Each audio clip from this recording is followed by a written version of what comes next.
Welcome to Workplace Wake Up, your go-to podcast for practical employment law guidance. I'm Jennifer Shaw, the founder of Shaw Law Group, and I'm here to help HR professionals and leaders navigate the legal minefield of the modern workplace.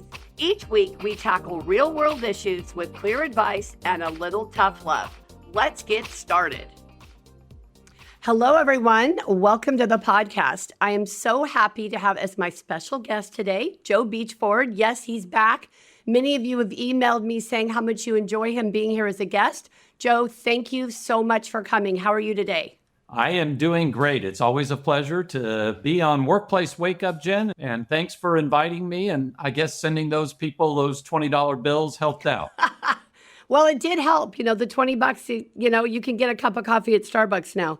So, Joe, here's what I thought we would talk about today. You know, one of our focuses at both of our law firms and also, of course, our new law firm, Employers Lawyer, is keeping clients out of court. And one of the things that we were talking about, which I just think is so interesting, is if we were starting an organization from scratch, which we are doing with Employers Lawyer, what are the things that we should be thinking about? And for our listeners, what are the things that they should be thinking about in terms of steps they can take, practical things they can implement to help them avoid liability, to keep them focused on what they want to be focused on, right? Keeping their customers and clients happy, keeping the best employees, recruiting the best and the brightest, right? That's what we want everybody to be focused on. But what do they need to do to make that happen? Like if you were going to rattle off a few things off the top of your head, what should they be focused on? And what should we be focused on at Employers Lawyer? Well, it's a great question, Jen. And now in my second startup with about 25 years in between the two, I think my answer to that question today would be a lot different than when I did the first startup in my 20s, as opposed to the second startup in my 60s. So it is a really important question. And you can look at an existing organization through this same lens. It's not just you have to be starting a company. These concepts and these principles and these priorities are relevant to existing organizations as well. And I think I've tried to apply that philosophy to the clients that I've worked with.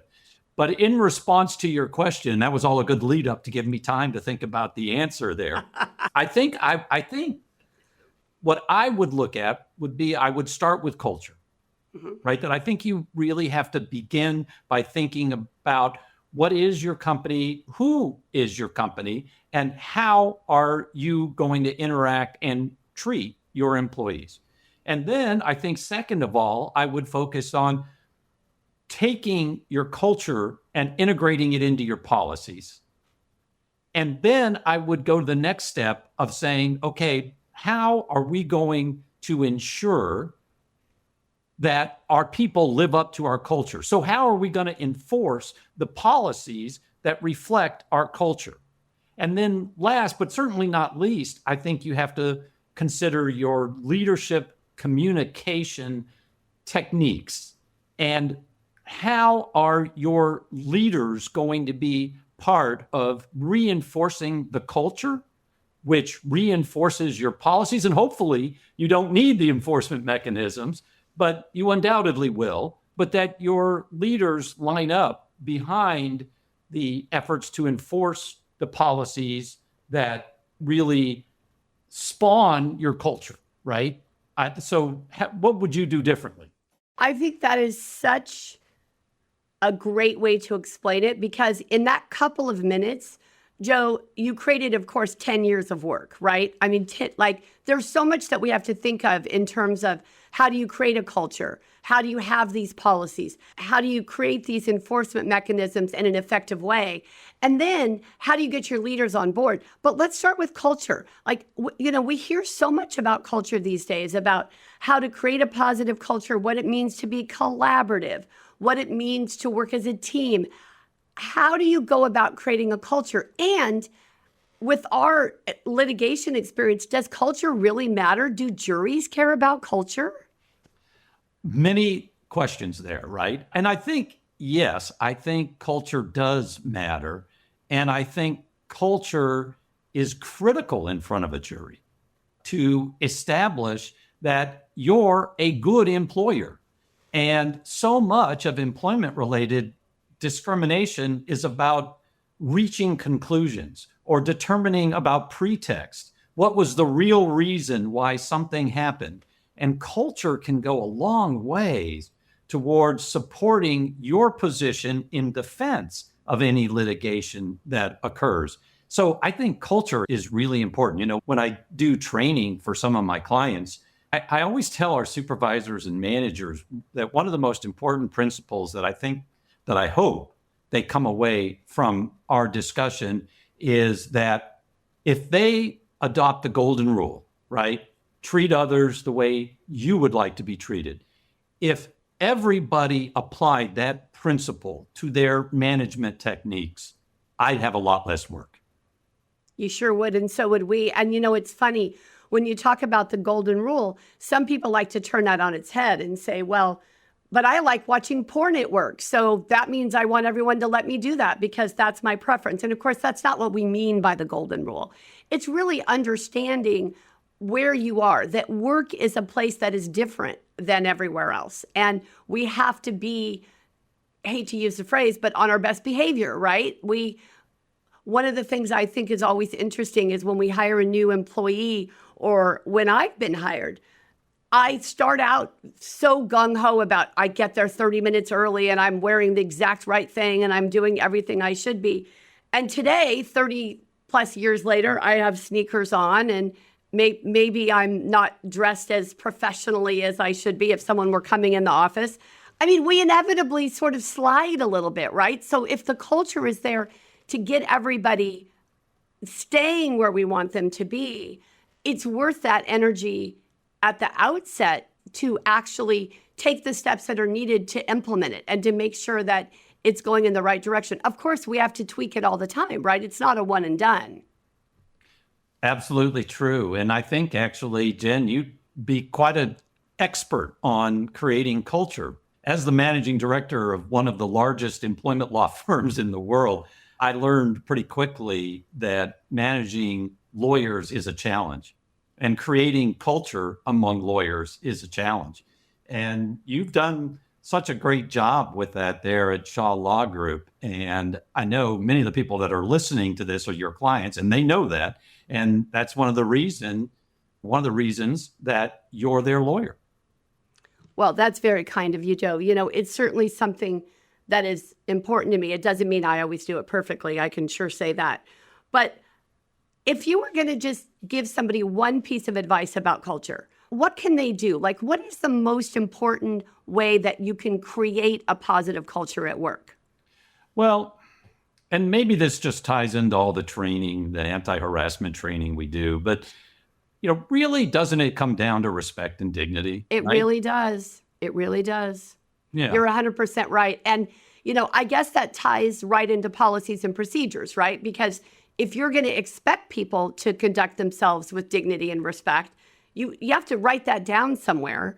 And I think for some lawyers, they think, well, something as squishy as respect and professionalism, you really can't put that in writing. But of course you can. And we do it all the time, right? And we talk about it in training and we hold people accountable to this much higher standard. I just had a call with a client this morning where we're firing one of their very senior executives because he's just a jerk. Like there's really just no other way to describe it. He's just not kind and he's not respectful and he's demeaning and he's a really good producer. And it's been a hard place for them to get to, but they finally ended up with Jen. The numbers he's putting up, they just don't justify the way he's treating people. And they've lost good people because of him. That's a culture issue, but it's also a legal issue, right? One of the ways they will avoid legal claims by their employees is by recognizing this behavior is not okay. And this guy's going to go, and it sends a message to everybody else that we don't tolerate it. That will help prevent a lawsuit down the road. Completely agree. And I think one of the points you were sort of getting to there, Jen, is balancing culture and legal protection. And I'd be interested in your perspective on that because, your offer letters, your employee handbook. Those things are, yes, they're important legal documents, and they provide you with protections and allow you to comply with certain legal obligations. But they're also a communication tool and a communication opportunity. And I don't know if you've seen this, I'm sure you have, but sometimes if you try to make those documents overly legalistic, you lose the culture side of it. And that's probably sounds odd coming from a lawyer who drafts legal things. But if you make it sound too legally, it may not be creating the warm and fuzzy environment that you want. That is such a great point, Joe, because one of the best compliments I get is when people tell me, oh, well, that doesn't sound like a lawyer wrote it. And that's one of the best things somebody can say to me is, oh gosh, okay, that's great, because that means anybody who comes into your organization is going to be able to understand what our point is here. And if every other sentence says, if you violate this policy, you will be subject to corrective action up to and including termination of employment, if we put that in every policy, that's not really the culture that we're necessarily trying to create. So I think that tie-in is really important. And obviously, as you said, there's that balance. You have to say the right things. You have to make sure you have all the components. This is why we can't just download, the $99 special handbook and know that it's going to comply with everything that we need to do, whether we're in California or New York or New Zealand, right? Wherever it is, we've got to make sure it's compliant. Let's talk a little bit about the enforcement. And Joe, I'm just sitting here thinking, we could actually have a podcast about every single one of these things that could last an hour, right? I mean, we don't have time to give really justice to any of these. But when you talked about enforcement mechanisms, what are you thinking about? Like, what do you want people to take away from that aspect? Well, to me, the most important piece of that, or I'd say really it's two pieces. Well, one is commitment, that you're committed to enforcing those policies that you created. Sometimes you'll have companies that draft policies because they put them in the best position legally, but they really don't want to enforce them. And the second thing I think that's really important is education, right? Making sure that our employees understand the policies and making sure that our managers understand how to enforce those policies. So commitment and education, to me, are the two big things. Those are right on the money. And I remember you and I actually met each other because of training. Joe, like for you and me, training is not just a lost leader to get clients, right? I understand that a lot of litigation firms, for example, they don't really want to do training as a practice area. They do it as a way to get new clients. And that's perfectly understandable and appropriate, but it's not the way we operate, right? We're doing this training because we want to communicate to clients and to employees. This stuff matters. And if you don't talk about it, if you just put it in a written document and it's not alive somewhere, you may have the commitment, which I agree with you is primary.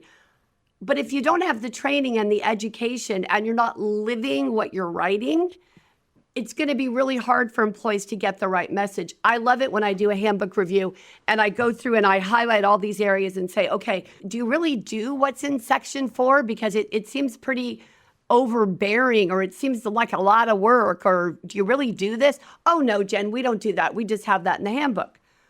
Okay, well, what's the point of it if you don't do it? Well, as you said, sometimes it's legal compliance, right? I want to make sure that I can show I checked the box. But I think that all crumbles when you're in front of a jury, or when you're at the Civil Rights Department, or you're at the Labor Commissioner, and you're trying to explain your policy, and there's no meat to it. There's no heart behind it. There's no commitment. There's no rationale for what you're actually doing. So if you're going to have an anti-harassment, anti-discrimination, anti-retaliation policy, you better have a solid mechanism for people to report perceived violations of those policies, where they can be protected against retaliation and they can understand that they matter and that we're going to be as confidential as we can to protect them. Like, if you don't do all that, the policy is pretty much worthless. It's not really worth the paper it's written on. Yeah, I agree. And selective enforcement comes with its own risks, right? If you're saying, oh, well, we are going to enforce this, but we're not going to enforce that policy, You put yourself at risk of being questioned on, well, which policies do you enforce and which policies don't you enforce? And who decides which policies apply to whom? Right. Who's the Oz, right? Who's the Wizard of Oz in that situation? So I was just thinking about the podcast we did on the Liberty Mutual verdict and how much culture had to do there, because even though we talked about the data, the statistics, right? That for those of you who didn't listen to that podcast, you should go back. It was really terrific. We talked about this huge jury verdict in LA at the end of the year, where the jury was really basically saying, we're going to pay attention to data and statistics because everybody's telling different stories here, and we don't want to try to figure out who's telling the truth. But part of that was culture, right? Part of what motivated the plaintiff in that case to speak up is she had raised issues. She did not feel like anybody heard her. So there's the policy issue, there's the culture issue, and there's the enforcement issue, right? She makes a complaint. She doesn't feel like anything's getting done. Well, the jury sent back over $100 million in a verdict. Now, obviously, that'll be subject to post-trial wrangling, right? But the point is there, like all of these things come together in that way when you're talking about preventing the liability and creating that culture of caring and compliance and collaboration, all the things that really matter. So the last category you mentioned, Joe, was leadership. And I think leadership is really tough. When you ask people, and I do this a lot in executive training, what do you think makes a good leader? A lot of the times people look at me and they're stumped. Like, well, what do you mean? They bring in a lot of business, or they know how to work with the board of directors, or they're an expert in their field. Okay, but is that true leadership? Like, what are we talking about when we talk about how we're setting up Employers Lawyer, for example, or how you worked at your huge law firm that you ran, how you're running your consulting group, how I run Shaw Law Group? When we talk about wanting to be leaders, what are we really focused on? Well, there's certainly the basic skills about being able to run a business, but I think for these purposes, I think of that in terms of living the culture. Yeah. Yep. Actually practicing what you preach, right? Another way to put it, for sure. There's also you have to live the culture and you have to believe in the policies, right? Well, because only with the leadership that lives the culture and that supports the folks who are enforcing the policies do you ultimately get compliance. there is so much running through my mind right now as you're saying that, and I'm thinking about how many people I've had on the line when I've been talking about policies who say, well, that's a bunch of BS, but I have to do it anyway, right? Or that training, yeah, I guess I'll go to that respect and professionalism training, but we all know it's a bunch of, whatever, insert, derogatory term here, right? And I get that because it feels like sometimes that we're being force-fed, right? The legislature's requiring us to do training. The legislature's requiring us to have a policy on a certain topic. But if you're really thinking about leadership, if you don't believe it, you can't do it, right? Like when we were thinking about what our values were for Shaw Law Group, 20 years ago, this is our year of our 20th anniversary. We were sitting down thinking about what do we want our values to be. I remember saying to my partner at the time, Greg Valenza, well, Greg, we have to pick things that we can do, right? Like they have to be real. They can't just be things that sound good. They have to be things that we can actually do. And it's been hard to live up to those, but I've done my best, right? And they still matter to me. They're still the same ones we started with. Well, that's pretty amazing. And I think your success reflects on how well you've done at living the culture. And I think that the folks that work with you understand that. And that's critical for a leader to be able to connect with the people that report to them. And, quite frankly, I'm sure you agree, not all leaders are great in that area. No, and Joe, oh my gosh, we're coming to the end of our time. I know you have something you have to do. I'm so grateful for the time you've spent with us here today. And like I said, I can think of like 40 things that we could talk about. So you're going to have to come back if you're willing. I'm always willing. We're coming into baseball season. So, things can get a little busier here. I'm a big Dodgers fan, and I know you're not, but I'm always honored to be invited on the podcast. Well, thank you, Joe. And just for the record, it's not that I'm not, I just don't know a lot about baseball. So I feel like I'm going to have to fly down. I'm going to have to go to a Dodgers game with you, and you're going to have to educate me. I think it would be perfect. Well, be careful up there in Northern California. That's Giants country. So well, that's true. That's true. And do we still have the A's? I'm not even sure how that even works anymore. I think they are playing in West Sacramento these days until they get their stadium. Well, Joe, thanks again so much for everything. You have a great day. Everyone, thank you for joining us. We are so grateful for your time. We know that even 20 or 25 minutes is a lot to ask of you. So thank you for being here with us. Go out and do something nice for someone today, and we'll see you next time. Workplace Wake Up, including our guests and hosts, do not provide legal advice in this podcast. Do not act upon any of the information discussed in this podcast without first consulting a licensed attorney in your jurisdiction. Thank you for joining me on this episode of Workplace Wake Up. If you found today's discussion helpful, be sure to subscribe, leave a review, and share the podcast with your HR and leadership teams. For more insights, training programs, and legal updates, you can visit us at shawlawgroup.com.